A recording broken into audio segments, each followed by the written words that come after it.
Welcome to this video. My name is Rajvir, I'm the founder of Code and Compile, and in this video we're going to talk about safety controller SC10 from Banner Engineering. If you're still using traditional way to safeguard your circuit, this video is beneficial for you. You will see how easy it is to program your safety controller and safeguard your circuit. And not only that, we will see a lot of safety sensors which you can connect with your safety controller. So first of all, let's see how this Banner safety kit looks like. This is a safety kit from Banner Engineering. In this safety kit, you will see a lot of elements. On the top, you will see safety controller SC10 with some LEDs where you can see on the left, which shows you the status of safety sensors. And here you see a manual reset button with an LED on the top, which will tell you some message when do you have to press this button.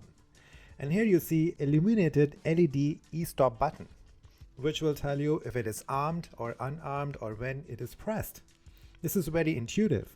In case if this e-stop is pressed, you will see a red light blinking, which will tell you clearly on your machine which e-stop has been pressed. And you can easily reset it.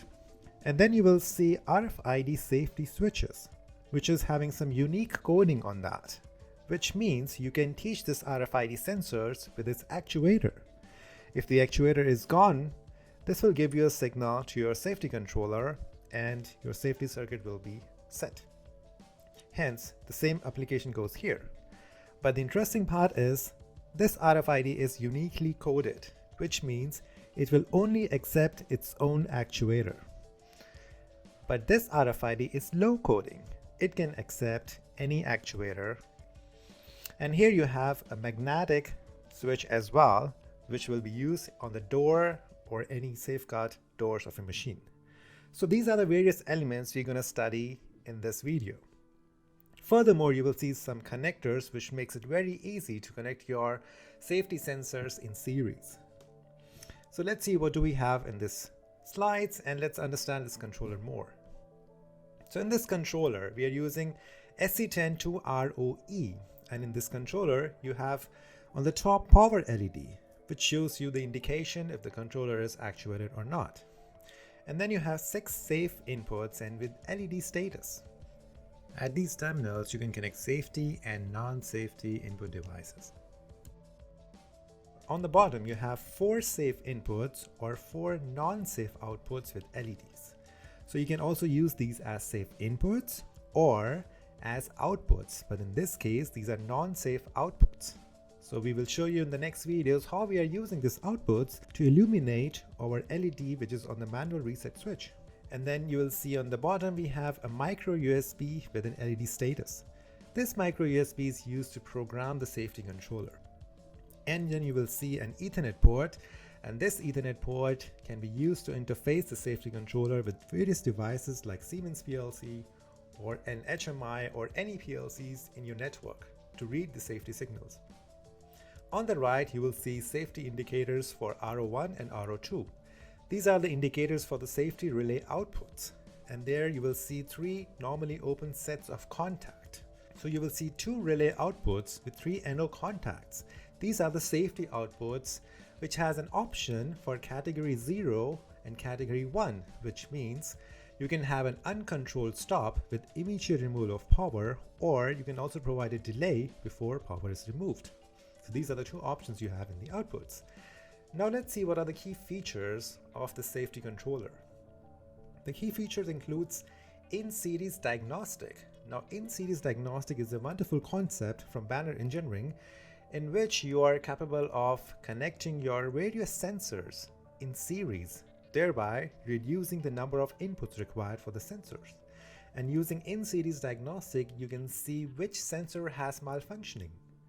So we will see more details about in-series diagnostic when we are connecting our controller with a computer. And then you have Cat4 safety ratings for your safety circuits. Besides that, you have an icon-based easy programming software. This software is so wonderful that you can easily program your safety controller without writing a single piece of code. You can just connect the blocks and your safety circuit is ready to go. And then you have multiple virtual non-safe inputs and outputs.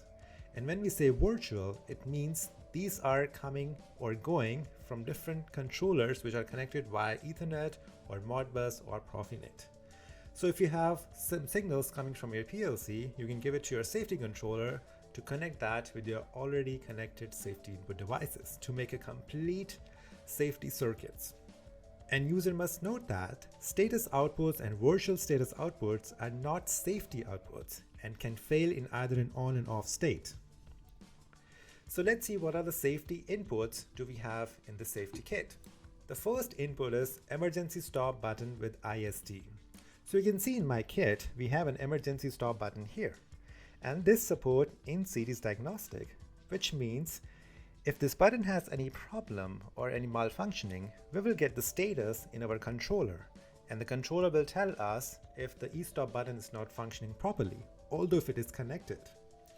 So let's see one example. At the moment, I will connect all my inputs to where it should be, and then you will see a status signal on my manual reset button to indicate that the safety sensors are in positions. Now it's time to reset the circuit to enable the outputs. So at the moment, if you see the status of outputs, it's false. So if I reset my circuit, you will see this will go true. And now you will see my outputs are true. At the moment, I have not connected any of my output to any element, although you can connect these outputs to control elements like relays, contactors, solenoid valves, motor controls, or other devices which may incorporate force-guided monitoring contacts or electrical signals needed for external device monitoring. In our future videos, we will try to connect the outputs with one of our relay, and we will see how we can change the status of relay to true to false by connecting this to safety outputs. Now, second device which we have in our safety kits is SI magnetic safety interlock switch. So this is a magnetic interlock switch which will be used to detect if the circuit is in safety or not. So at the moment, if you see, these are disconnected and our output is reset. So I will bring it back again, and then I will be informed that the safety circuits are intact. Just go and press reset. In this case, our circuit is safe again. The next example is RFID non-contact safety switches. So when I say non-contact, in this case, these can be a bit away from each other, and the distance between these two are defined in this manual. So both of the RFID switch need not to be in contact. So these are non-contact safety switches. In case one of the RFID is misaligned or displaced, you will get a safety output signal.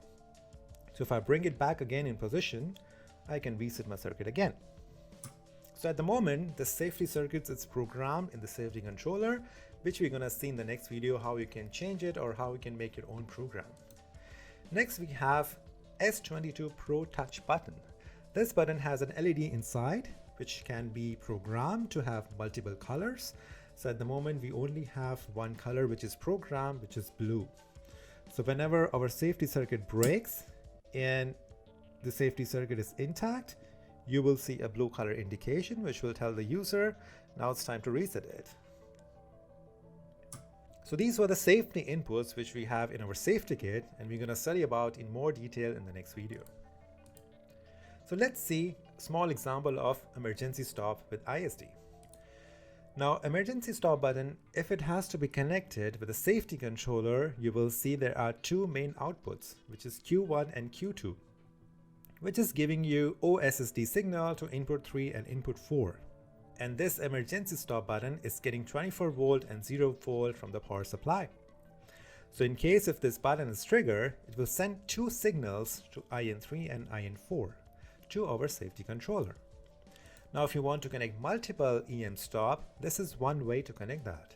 You can connect output of one EM stop to input of another, and then output of second one to the input of third one, and so on.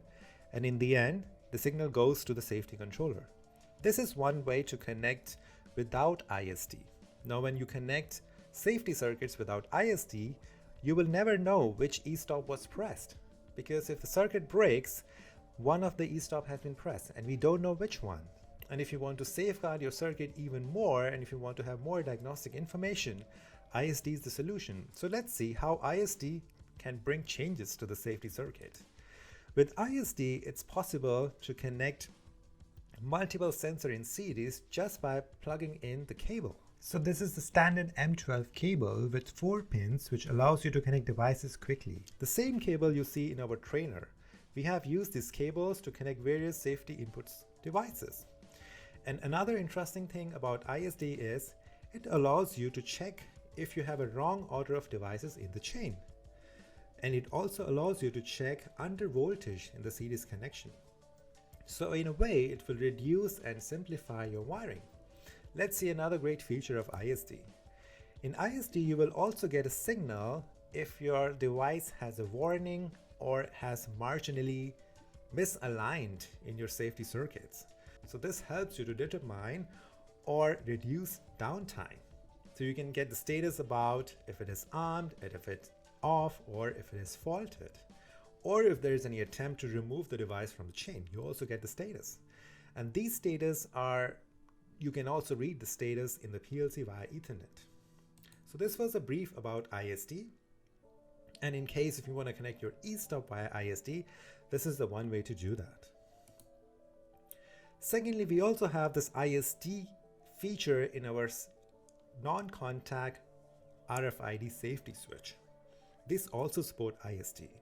For our other 2 input devices, our magnetic safety switch devices does not support ISD, and our reset button is a non-safety input device. So in our safety kit, we have 2 devices which supports ISD. One is emergency stop button, another is non-contact RF safety switch. So this was the brief about our safety inputs and our safety kit.